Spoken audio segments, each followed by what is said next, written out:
121వ కీర్తన ఉత్తర ప్రచురాలుగా చదువుకుని కూర్చుందాం. 121వ కీర్తన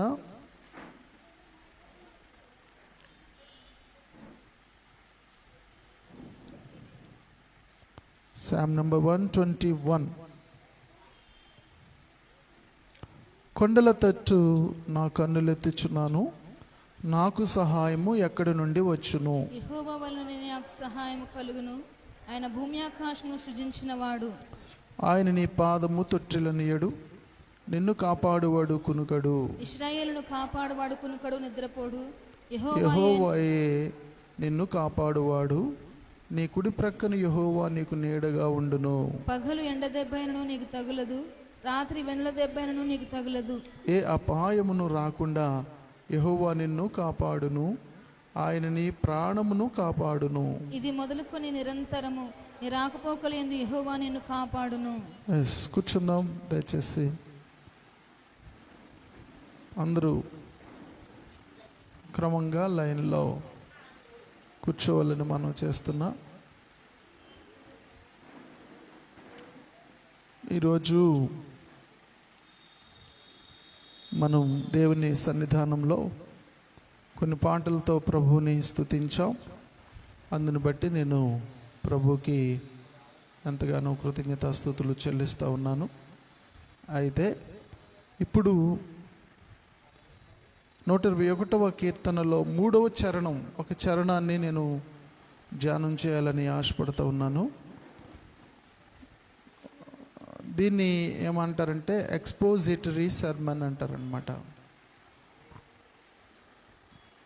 expository sermon అంటే ఎలా చేస్తారంటే ఒక్కొక్క పదం వివరించుకుంటూ దాని అర్థం చెప్తూ బోధించే ప్రసంగాన్ని ఎక్స్పోజిటరీ సర్మన్ అంటారు. నేను ఈ యొక్క కీర్తనల ధ్యానంలో ఎక్కువగా ఎక్స్పోజిటరీ సర్మన్ చెప్పడానికి ఇష్టపడతాను. ఎందుకంటే దాంట్లో ఉన్న మొత్తం సారం మన సంఘానికి అర్థం అవ్వాలి అనేది నా ఉద్దేశం. కానీ కొన్ని సందర్భాల్లో కీర్తనంతా ఒక్కసారి వివరిస్తారు. అదంతా కీర్తనంతా ఒక్కసారి వివరిస్తే దాని భావం అంతా వస్తుంది. అది కూడా శ్రేష్టమైన పద్ధతే వాక్యాన్ని ధ్యానించడానికి. అయితే ఈరోజు నేను 3వ చరణం ఒక్కటి వివరించడానికి ఇష్టపడుతున్నాను. ఆయన నీ పాదము తొట్టిల్లనియడు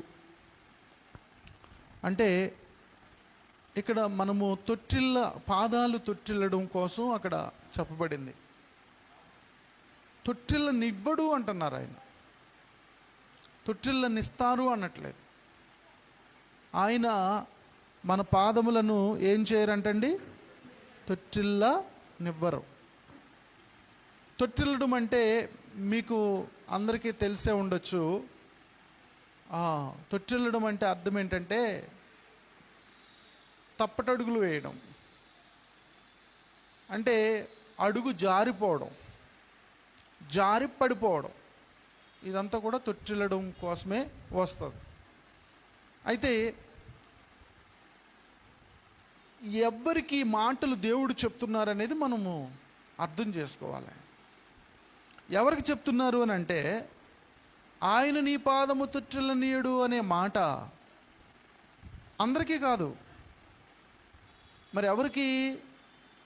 121వ కీర్తన 2 స్వరాలతో చెప్పబడిన కీర్తన అని చెప్పాను మీకు. అంటే 2 టోన్స్ అక్కడ మనకు కనబడతాయి. మొదటి టోన్ ఎవరిది అని అంటే యాత్రికునిది. ఆ టోన్ ఏంటి అని అంటే అది ఎక్కడ ఉంది, ఎలా మనం గమనించగలం, ఎలా పట్టుకోగలం అని మనం ఆలోచన చేస్తే 121వ కీర్తన 1, 2 చరణాలు యాత్రికుని టోన్లో పాడబడిన పాటది. ఆ 2 చరణాలు. మిగిలిన చరణాలు యాజకుని టోన్ అన్నమాట. అది యాజకుడు ఆయన దేవునికి మహిమకరంగా దేవుణ్ణి ఆరాధించడానికి, దేవుని సన్నిధానానికి వచ్చిన యాత్రికులను యాజకుడు ధైర్యపరుస్తూ ఉన్నాడు.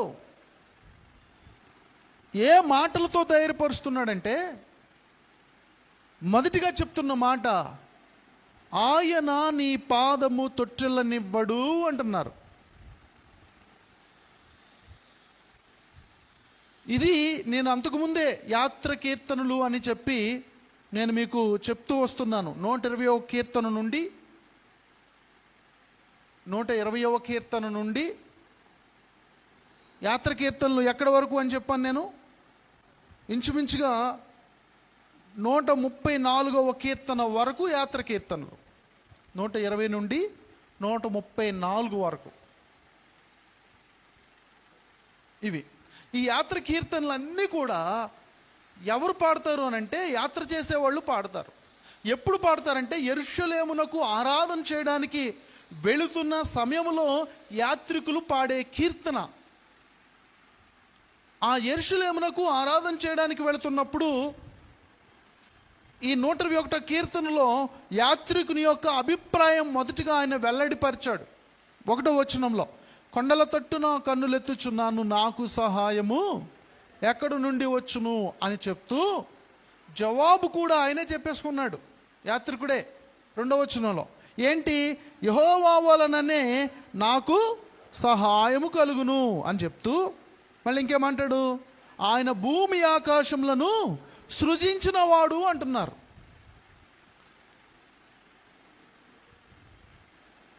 ప్రియమైన సహోదరి సహోదరులారా, యాత్రికుడు అనంటే ఎవరో కాదు, క్రైస్తవులమైన మనమే యాత్రికులు. యాత్రికునికి ఒక నిరీక్షణ. ఏంటి నిరీక్షణ అంటే, భూమి ఆకాశములను సృజించిన యెహోవా మనకి సహాయం చేస్తాడు అనే నిరీక్షణ మనకు ఉంది. ఉందా లేదా? ఒకవేళ మొదటిసారి మొట్టమొదటిగా మనం కొండల తట్టు నా కన్నులు ఎత్తుచున్నాను, నాకు సహాయం ఎక్కడి నుండి వచ్చును అని అన్నా కూడా, from where shall help comes అని అన్నా కూడా మనకు మాత్రం దానికి ఆన్సర్ మన దగ్గరే ఉంది. హెల్ప్ అనేది ఎక్కడి నుంచి వస్తుందని మనం చెప్తున్నాం? యెహోవా వలననే సహాయము. దేవునికి స్తోత్రం కలుగును గాక. హల్లెలూయా. ఏమండి, నేను నా చిన్ననాటి నుండి దేవునిలో నలగొట్టబడి నలిగి వచ్చానండి. ఒక చోట మా ఫ్రెండ్, తర్వాత తమ్ముడు కూడా. ఫ్రెండ్ అని ఎందుకంటున్నాను, తమ్ముడు అని ఎందుకంటున్నానంటే, వరుసకు తమ్ముడు. ఫ్రెండ్ అని ఎందుకంటున్నానంటే, మేమిద్దరం కలిసి బైబిల్ ట్రైనింగ్ అయ్యాం, అందుకని ఫ్రెండ్ అంటున్నా. అయితే మా ఊర్లో ఒక పెద్ద బహిరంగ సభ ఏర్పాటు చేశాడు. ఆ బహిరంగ సభలో మొత్తం అది ఎలా అంటే ఓపెన్ ఎయిర్ మీటింగ్ అనమాట. ఎనీబడి కెన్ కమ్ అన్నట్టుగా ఒక మంచి మీటింగ్ ఏర్పాటు చేశాడు. చేసిన తర్వాత ఆ మీటింగ్లో నన్ను వాక్యం చెప్పమన్నాడు. వాక్యం చెప్పమంటే అప్పుడు నా పరిస్థితి ఎలా ఉంది అని అంటే, మా అమ్మగారికి క్రానిక్ క్యాన్సర్ డిసీజ్ ఆ టైంలో. ఎలాంటి క్యాన్సర్ అంటే ఇంకా 4th స్టేజ్లోకి వెళ్ళిపోయింది. అది కూడా ఇక చివరి స్టేజ్ అనమాట. 4th కూడా ఇక చివరికి వెళ్ళిపోయింది. నేను వాక్యం చెప్పడానికి మనసులో సిద్ధపడుతున్నా, మెసేజ్ ప్రిపేర్ అవుతున్నా. ఏ వాక్యం చెప్పాలి, ఇంత బహిరంగ సభలో నేను ఎలా చెప్పాలి, అందరికీ అర్థమయ్యేటట్టు ఎలా చెప్పాలి, అందరినీ రక్షించగలిగేటట్టు ఎలా చెప్పాలి, అందరికీ ఉద్యోగం కలిగించేటట్టు ఎలా చెప్పాలని నేను వాక్యం ప్రిపేర్ అవుతుంటే, మా అమ్మగారికి ఏమో ఆమెకి క్యాన్సర్ వలన ఆమె తబ్బిబ్బైపోతుంది, చాలా ఇబ్బంది పడిపోతుంది. ఒక ప్రక్క తల్లి, ఒక ప్రక్క వాక్యం, ఒక ప్రక్క ఆమె బాధ, ఒక ప్రక్క వాక్యం చెప్పాలి. రెండిటి మధ్యలో ఇరుకున పడ్డట్టుగా నలుగుతున్నానండి. మామూలుగా మనం అనుకుంటాం తిరగలి తెలుసు కదా, కింద ఒక రాయ పైన ఒక రాయ విసురుతారు. తిరగల మధ్యలో పిండి నలుగుతుంది, కానీ కొన్నిసార్లు మనం కూడా నలుగుతాం తెలుసండి. కొన్ని సమస్యల ద్వారా మనం తిరగల మధ్యలో, అంటే తిరగల రాళ్ల మధ్యలో ఒక ఏమండి ఇంకా ఒక నూకలో, లేకపోతే ఒక గోధుమలో, లేకపోతే ఏయో నలిగినట్టు కంటే కూడా మనం ఎక్కువ నలిగిపోతాం మనకు వస్తున్న సమస్యల్లో. అయితే అలా నలుగుతున్నానండి నేను. ఒక ప్రక్క మా తల్లిగారు క్యాన్సర్ వ్యాధితో, ఆమె అంటే ఇంకా నేను చెప్పేస్తున్నాను, ఇక నేను ఆపుకుంటా ఉంటున్నాను కానీ చెప్పేయాలనిపిస్తుంది. చావు బ్రతుకుల మధ్యలో కొట్టుమిట్లు ఆడుతుంది. వాక్యం చెప్పాలి. అప్పటి నుంచి నా పరిస్థితి ఎలాగైపోయిందంటే, సమస్యల వలయములోనే ప్రభువుని గెలిపించాలి అని తీర్మానం తీసుకున్నాను. దేవుని స్తోత్రం కలుగును గాక. మనం ప్రభు కొరకు సేవ చేయాలి అని ఆశపడినప్పుడు, కాబట్టి అన్నీ మంచిగా ఉన్నప్పుడే మనం సేవ చేయగలిగే పరిస్థితి కాదు. కొన్నిసార్లు ఏమవుతుందంటే సమస్యలు, నేను ఎందుకు ఈ మాటలు చెప్తున్నానంటే, అందరికీ తల్లి అంటే చాలా ప్రేమ. ఈవెన్ సినిమా పాటలు కూడా తల్లి గురించి, ప్రేమ గురించి పాడతారు. సినిమా పాటల్లో కూడా ఉన్నాయి తల్లి ప్రేమ ఎంత గొప్పదనేది కదండి.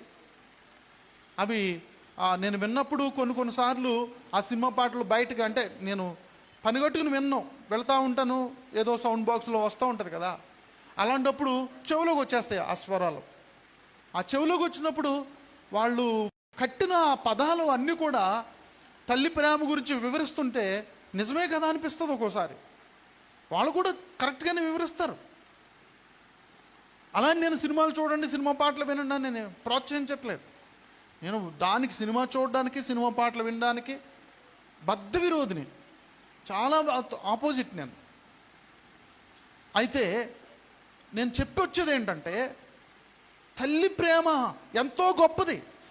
తల్లి ఒక ప్రక్కన కొట్టుమిట్లాడుతుంది క్యాన్సర్తో, ఒక ప్రక్క వాక్యం చెప్పాలి నేను. అది కూడా అన్నీ అనుభవించేసిన తర్వాత, అన్నీ ఎరిగిన తర్వాత కాదు, నా వాక్యం చెప్పే తొలి దినాలు అవి నాయి. వాక్యం చెప్పడానికి ఏమండి మనం అనుకోవచ్చు, వాక్యం చెప్పడానికి చాలా పీస్ ఆఫ్ మైండ్ ఉండాలి తెలుసండి. పీస్ ఆఫ్ మైండ్ ఉంటే వాక్యం చాలా పవర్ఫుల్గా చెప్పగలుగుతాం. ఒక ప్రక్క ఏవో వేదనలు, బాధలు వెనక్కి లాగుతూ ఉండి వాక్యం చెప్పాలంటే కొంచెం ఇబ్బంది అవుతుందండి. అలాంటి పరిస్థితుల్లో నలిగి నేను ఎలా మారానంటే, అవి ఎలా జరుగుతూనే ఉంటాయి, మనం సేవ చేసుకుంటూనే వెళ్ళిపోవాలి అన్నట్టు మారిపోయాను. అవి వస్తూనే ఉంటాయి, మనం ఆపొద్దు. ఈ కష్టాలు, శ్రమలు, దుఃఖం, నలుగుడి, ఏమండి తిరగటి రాళ్ల మధ్యలో నలిగిపోతున్నట్టు నలుగుడి, ఇవన్నీ జరుగుతూనే ఉంటాయి మన జీవితానికి. దేన్ని బట్టి సేవని నిర్లక్ష్యం చేయొద్దు అనేది నేను అర్థం చేసుకున్నాను. ఏమండి నిన్నటికి నిన్న ఒక చిన్న సాక్ష్యం చెప్తాను వినండి నా మాటలు. అంటే మనం బాధపడుతున్నా కూడా పరిచయం చేయాలి అనేది చెప్తున్నాను. నిన్నటికి నిన్న జరిగిన విషయం ఏంటంటే, నా ఫోన్లో నుండి వాట్సాప్ హ్యాక్ అయిపోయింది. వాట్సాప్ హ్యాకర్స్ హ్యాక్ చేశారు. హ్యాక్ చేసేసి నా వాట్సాప్ వాళ్ళు వాడుతున్నారు. ఎలా వాడుతున్నారు? మామూలుగా ఏదో మెసేజ్లు పెట్టడం అలా అయితే పర్వాలేదు. నా వాట్సాప్లో ఎన్ని కాంటాక్ట్లు ఉన్నాయో అన్ని కాంటాక్ట్లకి డబ్బులు పంపించమని నేను అడుగుతున్నట్టుగా వాళ్ళు అడిగి తీసేసుకుంటున్నారు డబ్బులు. నేను అడుగుతున్నట్టు. ఎందుకంటే నా వాట్సాపే వాళ్ళు హ్యాక్ చేశారు. హ్యాక్ చేస్తే ఇక వాళ్ళు ఏది టైప్ చేసినా వాళ్ళు టైప్ చేసినట్టు రావట్లేదు, నేను టైప్ చేసినట్టు వస్తుంది. అందరికీ ఇంచుమించుగా నా యొక్క ఫోన్లో 1300 చిల్లర వాట్సాప్ కాంటాక్ట్స్ ఉన్నాయి. నేను మార్నింగ్ చూస్తే అసలు ఎన్ని కాంటాక్ట్స్ ఉన్నాయని చూస్తే 1300 చిల్లర ఉన్నాయి. ఈ 1300 చిల్లర వాళ్ళకు కూడా మెసేజ్లు పెట్టేస్తున్నారు హ్యాకర్స్. అయితే టెన్షన్ టెన్షన్ టెన్షన్.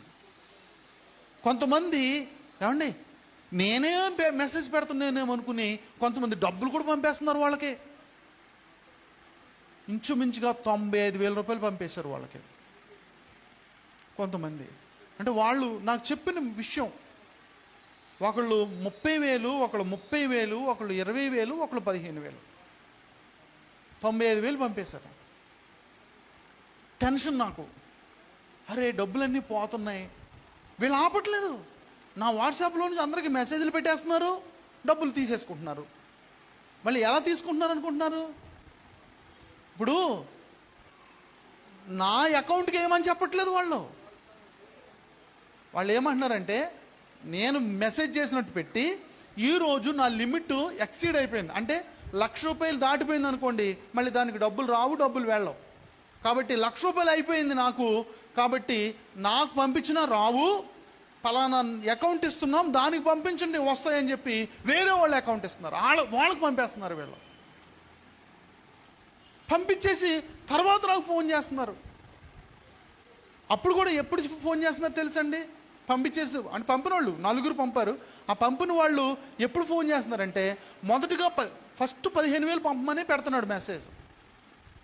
15,000 పంపేస్తున్నారు వీళ్ళు. నేను అనుకుని పంపేసిన తర్వాత 15,000 సరిపోవట్లేదు నాకు, నేను హాస్పిటల్లో ఒక వ్యక్తికి ట్రీట్మెంట్ చేస్తున్నాను, ఇంకొక 15,000 కావాలి, 30,000 కావాలి, ఇంకో 15,000 పంపరా అని పెడుతున్నాడు. పెడుతుంటే అప్పుడు వాళ్ళకి డౌట్ వస్తుంది, అసలు ఇదేంటిది, పాస్టర్ గారు ఎప్పుడు ఎవరిని నోరిచ్చి డబ్బులు అడగలేదు, ఇది 15,000 అడిగాడు, మళ్ళీ 15,000 అడుగుతున్నాడు ఏంటి అని డౌట్ వచ్చి అప్పుడు ఫోన్ చేస్తున్నారు.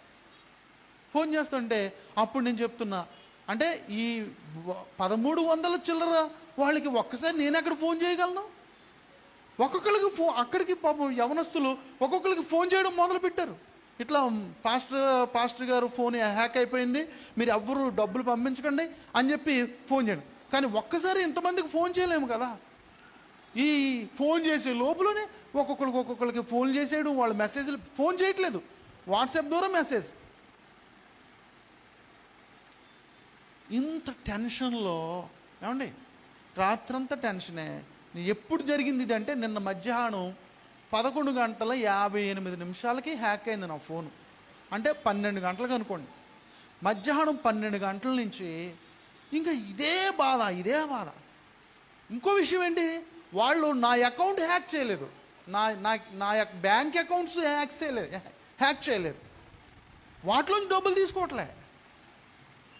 అందరూ ఏమండి నా కుటుంబ సభ్యులు, నా రక్త సంబంధులు, మన సంఘ కుటుంబం, లేకపోతే నన్ను ప్రేమించేవాళ్ళు, నన్ను ఇష్టపడేవాళ్ళు, వాళ్ళ దగ్గర నుంచి తీసేసుకోండి, ఫోన్లు పెట్టేసి మెసేజ్లు పెట్టి. అయితే ఇంత స్ట్రగుల్ అవుతున్నానండి, తలకాయ నొప్పి, నలుగుడి. నిన్న ఇలా జరుగుతున్న టైంలో ఇగో ఈ పక్కన 4 ఫ్యాన్లు, అదొకటి 5 ఫ్యాన్లు లేవు. ఈ ఫ్యాన్లు ఆదివారానికి రెడీ చేయాలి. ఏం చేయాలి? ఖచ్చితంగా ఆదివారానికి సిద్ధం చేయాలి. నేను 3 సార్లు ఓడిపోయాను అని పోయిన ఆదివారం చెప్పాను, మళ్ళీ రోజుకు అరేంజ్ చేయకపోతే మళ్ళీ ఓడిపోయినట్టే కదా అని చెప్పి, నా దగ్గర డబ్బులు కూడా నా ఫోన్లో అప్పటికి ఫోన్లో డబ్బులు ఉన్నాయి కానీ అవి అట్టి వెళ్తలేదు, ఇటు రావట్లేదు నా డబ్బులు. ఇస్సాక్ గారికి ఫోన్ చేశాను, అయ్యా 4 ఫ్యాన్లు కొనాలి, మీ దగ్గర డబ్బులు ఉన్నాయండి అంటే, ఉన్నాయి రండి అన్నారు. ఇస్సాక్ గారు నేను వెళ్ళి ఆ నైట్ మేము వెళ్తుంటే అప్పటికి క్లోజ్ చేసేస్తున్నారు షాపు, ఆఫ్ చేసి 4 ఫ్యాన్లు తీసుకొచ్చి ఈ రోజుకి ఫ్యాన్లు అరేంజ్ చేయడం జరిగింది. హల్లెలూయా. ఇస్సాక్ గారు పైసలు ఇచ్చారు. ఆయన అన్నారు, పాపం పాస్టర్ గారు 2 ఫ్యాన్లకి డబ్బులు నేనే పెట్టుకుంటాను, 2 ఫ్యాన్లకే మీరు ఇవ్వండి, తర్వాత డబ్బులు తర్వాత అయినా 2 ఫ్యాన్లకి మీరే ఇవ్వండి అని చెప్పారు.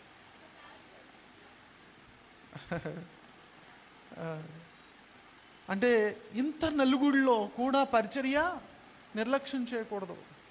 అనేది ఆలోచన. ఇక అదే నేర్చుకున్నానండి నేను నేర్చుకున్న విషయం అదే. దేవునిలో ఒక ప్రక్క టెన్షన్లు వస్తాయి, కష్టాలు వస్తాయి, శ్రమలు వస్తాయి. ఏమండి, మనము సుడిగాల్లో చిక్కుపోయినట్టు అవుతుంది, లేకపోతే సుడిగుండంలో చిక్కుకుపోయినట్టు అవుతుంది. అయినప్పటికీ మనం పరిచర్యను మాత్రం ఆపకుండా ముందుకి తీసుకెళ్ళిపోవాలి. హల్లెలూయా.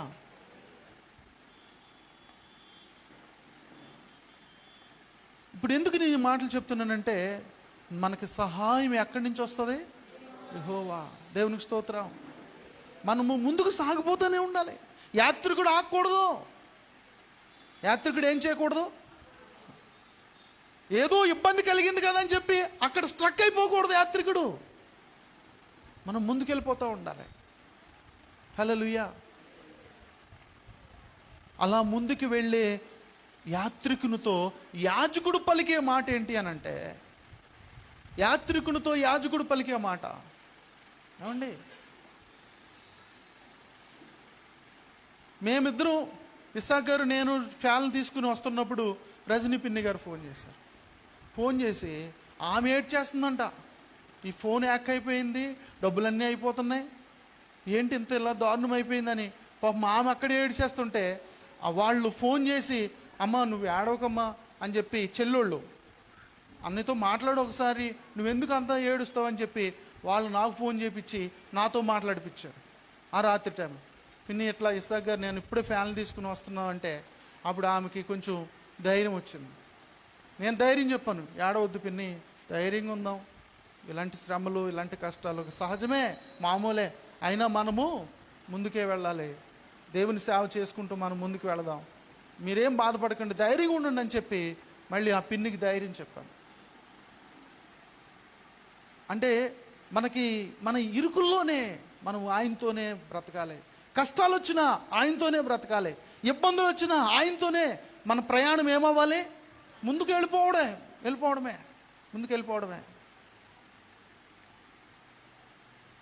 అది నేర్చుకోవాలి మనం. నేను ప్రకటనలో చెప్తాను ఈ హ్యాకింగ్ ఏంటి ఎలా మనం ఎలాంటి జాగ్రత్తలు తీసుకోవాలి అంటే, నేను ఎక్స్పీరియన్స్ పొందుకున్నాను కాబట్టి ఆ ఎక్స్పీరియన్స్ ద్వారా కొన్ని జాగ్రత్తలు మీకు చెప్తాను, ప్రికాషన్స్ మీకు చెప్తాను. అయితే దయచేసి చెప్తున్నాను, మనము అర్థం చేసుకోవాల్సిన విషయం, యెహోవా వలన మనకు సహాయం కలుగుతుంది. యాత్రికుడు ముందుకు వెళుతున్నప్పుడు యాజకుడు చెప్పే ప్రామిస్ ఏంటో తెలుసా? నీ పాదము తొట్టెలనివ్వడు ఆయన. హల్లెలూయా. ఒకవేళ నీ పాదము తొట్టిల్లే పరిస్థితి వస్తుందేమో, అయినప్పటికీ ఆయన నీ పాదము తొట్టిల్లనివ్వడు. ఎందుకంటే సహాయం చేసే ఆయన మామూలు ఆయన కాదు, భూమిని ఆకాశమును సృష్టించిన దేవుడు. దేవునికి స్తోత్రం. 2వ చరణంలో చెప్తున్న మాట అదే కదా. 2వ చరణంలో ఏమంటున్నాడు ఆయన? యెహోవా వలననే నాకు సహాయము కలుగును, ఆయన భూమి ఆకాశములను సృజించినవాడు. దేవునికి స్తోత్రం కలుగును గాక. ఆయన ఏం చేశాడు? ఆయన భూమి ఆకాశములను సృజించిన ఈ గొప్ప మహాదేవుడు మనకొచ్చే సమస్యలు, మనకొచ్చే ఇరుకులు, మనకొచ్చే నలుగుడి తప్పించలేడా? దేవునికి స్తోత్రం కలుగును గాక. అందుకనే ఆయన గురించి ఆయన దీన్ని ఏమంటారంటే సూపర్లేటివ్ డిగ్రీ అంటారు. ఆయన గురించి సూపర్లేటివ్ డిగ్రీ ఎందుకు వాడాడంటే, ఈ యాత్రికుడు నువ్వు మామూలు దేవుడు కాదు ప్రభా, భూమిని ఆకాశంను సృజించావు కాబట్టి నీవు మాకు ఎందుకు సహాయం చేయలేవు, నువ్వు సహాయం చేయలేకుండా ఎలా ఉంటావు అని చెప్పడానికి ఈ కీర్తనకారుడు చెప్తున్నాడు. దేవునికి మహిమ కలుగును గాక. హల్లెలూయా. తర్వాత ఏమండి,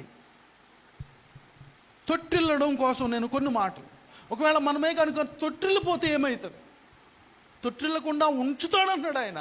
తొట్టిల్లిపోతే ఏమవుతుంది? చూడండి, పేతురు మొదటి పత్రిక 2:8 చూస్తారా ఒకసారి? పేతురు మొదటి పత్రిక, first letter of the Peter chapter 2 and verse 8. పేతురు మొదటి పత్రిక 2:8 కట్టువారు వాక్యమునకు అవిధేయులై తొట్టిల్లుచున్నారు. చూసారా? కట్టువారు ఎందుకు తొట్టిల్లుతున్నారంట? వాక్యమునకు అవిధేయులైతే తొట్టిల్లిపోతామండి. తొట్టిల్లిపోతాం. వాక్యమునకు విధేయులుగా బ్రతకడం నేర్చుకోవాలి ప్రియమైన సంగమా. వాక్యాన్ని వెంబడిస్తున్నాడు నేర్చుకోవాలి ప్రియమైన సంగమా.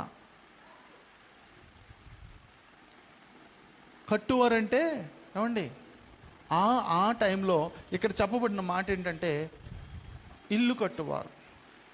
ఇల్లు కట్టువారు ఎవరు అనంటే దేవుని ఇల్లు కట్టువారు. దేవుని స్తోత్రం కలుగును గాక. ఏ ఇల్లు? దేవుని ఇల్లు. దేవుని ఇల్లు కట్టేవారంటే పాస్టర్ గారే కాదు, అందరం కలిసి కడుతున్నాం. హల్లెలూయా. ఆ పైనుంచి చదవండి, మీకు తెలిసిపోతుంది. 6వ వచనం నుంచి చదివితే మీకు అర్థమవుతుంది. 6 ఏలైనగా ఇదిగో నేను ముఖ్యమును ఏర్పరచబడినది అమూల్యమునగు మూలరాతిని సియోనులోను స్థాపించుచున్నాను. ఆయన యందు విశ్వాసముంచువాడు ఏమాత్రమును సిగ్గుపడడు అను మాట లేఖనమందు రాయబడి ఉన్నది. ఆయన యందు విశ్వాసం ఉంచి వచ్చావా, నీకు సిగ్గురానివాడైనా. హల్లెలూయా. హల్లెలూయా. నిన్ను ఏమాత్రం సిగ్గుపడినవాడో. దేవునికి మహిమ కలుగును గాక.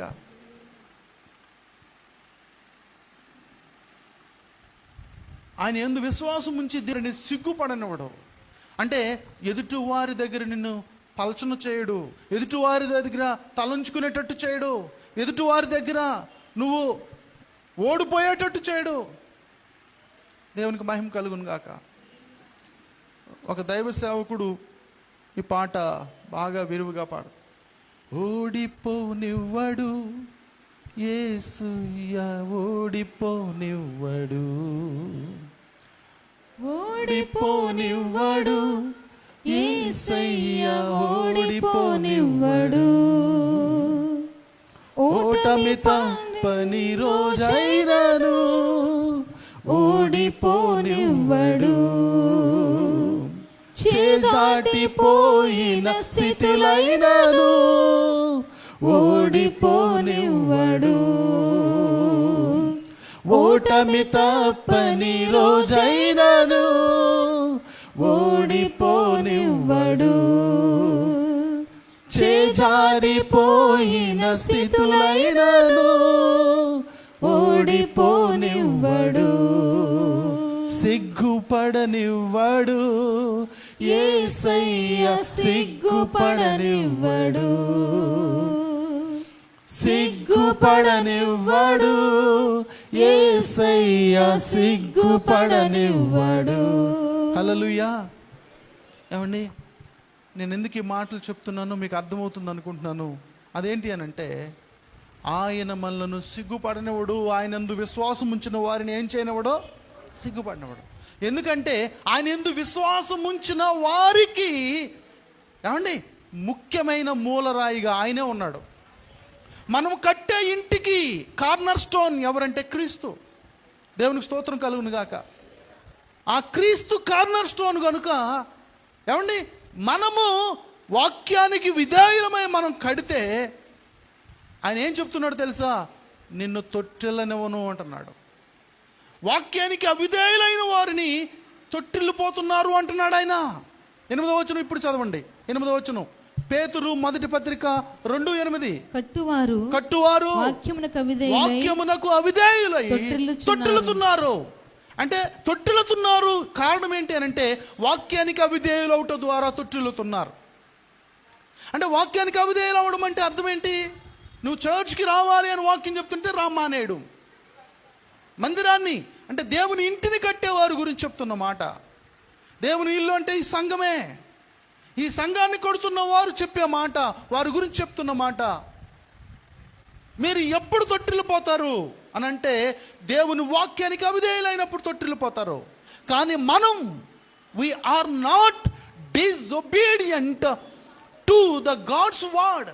మనం దేవుని యొక్క వాక్యానికి అవిధేయులం కాదు. అవిధేయులమా? అవిధేయులం అయితే ఇక్కడికి ఎందుకు వస్తాం? దేవునికి మహిమ కలుగును గాక. మనము విధేయులుగా ఉండి మనము మంచిగా దేవుని ఇంటిని కడుతున్నాం. ఈ క్రైస్ట్ టెంపుల్ అనే సంఘం అనే దేవుని ఇంటిని కడుతున్నాం. దేవునికి మహిమ కలుగును గాక. కనుక మనము తొట్టిల్లడతలేదు. ఆయన అంటున్నాడు, వారి పాదమును నేను తొట్టిల్లనివ్వను. దేవునికి స్తోత్రం కలుగును గాక. తొట్టిల్లిపోతామా మనం? తొట్టిల్లకుండా ఉంటామా చెప్పండి? తొట్టిల్లకుండా ఉంటాం. దేవునికి మహిమ కలుగును గాక. హల్లెలూయా. అదే చెప్తున్నారు 21వ కీర్తన 121వ కీర్తన 3వ చరణంలో, ఆయన నీ పాదము తొట్టిల్లనివ్వడు. ప్రియమైన సహోదరి సహోదరులారా, దేవుణ్ణి నమ్ముకున్న బిడ్డలారా, మనం తొట్టిల్లం, మన పాదాలు తొట్టిల్లో. మనం ఓడిపోము, మనం సిగ్గుపడము. గుర్తుపెట్టుకోండి. తర్వాత తొట్టిల్లకు పోవడం గురించి, తొట్టిల్లకుండా ఉంటే మనం అవిధేయులుగా కాకుండా విధేయులుగా ఆయన సంఘాన్ని కడతాం. రోమ 14:13 కూడా ఒక్కటి చూడండి, నేను ముగిస్తాను. రోమ 14:13 రోమ 14:13 కాగా మనమిక మీదట ఒకరినొకడు తీర్పు తీర్చుకుందుము. ఇదియుగాక సహోదరునికి అడ్డమైనను ఆటంకమైనను కలుగజేయకుందుమని. ఇక్కడ అడ్డము ఆటంకము అన్న దగ్గర ఏముందో తెలుసండి? స్టంబ్లింగ్ బ్లాక్ అని ఉంది ఇంగ్లీష్లో. అది ఇంగ్లీష్లో కూడా అక్కడే ఉందో చూడండి కావాలంటే. Let us not therefore judge one another anymore, but judge this rather, that no man put a stumbling block. చూసారా? స్టంబ్లింగ్ బ్లాక్ అంటే ఏంటి తెలుసా? మనము తొట్టిల్లిపోవడానికి అడ్డొచ్చే రాయిని స్టంబ్లింగ్ బ్లాక్ అంటారు. మనకి ఇంకా బాగా మీకు అర్థం అవ్వాలంటే ఎదురు రాయి అంటారు, గొప్పు రాయి అంటారు. రకరకాల మాటలు ఒక్కొక్క ఏరియాలో ఒక్కొక్క భాష మాట్లాడతారు, ఒక్కొక్క పదం వాడతారు.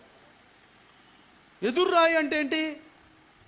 మనం వెళుతుండగా కాలుకు తగులుతుంది. అది తగిలినప్పుడు మనం ఏమవుతాం? క్రింద పడిపోతాం, కాలు గాయమవుతుంది. That is called the stumbling block. అయితే ఇక్కడ స్టంబ్లింగ్ బ్లాక్ గురించి, ఎదురాయి గురించి చెప్పట్లేదు. రూపకలంకారంలో టిపికల్గా ఎవరి గురించి చెప్తున్నారో తెలుసా? ఎదుటి వారికి ఆటంకం కలిగించే వారి గురించి నువ్వు ఒక స్టంబ్లింగ్ బ్లాక్గా ఉండొద్దు అని చెప్తున్నాడు ఆయన. అంటే ఎదుటి వారికి ఆటంకం కలిగించడం అంటే ఏంటి? మందిరానికి వచ్చే వారికి మనం ఆటంకంగా ఉంటే మనమే అడ్డంగా ఉన్నాం, ఆటంకంగా ఉన్నాం. అర్థమైందండి? కనుక మనం ఎవ్వరికీ ఆటంకంగా ఉండకూడదు, ఎవ్వరికీ అడ్డుగా ఉండకూడదు. దేవుని మందిరానికి వచ్చే వాళ్ళకి అవసరమైతే మనం ఇంకా ఎంకరేజ్ చేయాలి, ప్రోత్సహించాలి. కానీ ప్రోత్సహించకుండా ఆటంకం కలిగించే వాళ్ళంగా ఉంటే అది చాలా పొరపాటు. మనము స్టంబ్లింగ్ బ్లాక్గా మారొద్దు. మనం కడుతున్నాం, దేవుని ఇంటిని కడుతున్నాం, అంతేనండి కదా? ఎవరిని కడుతున్నాం?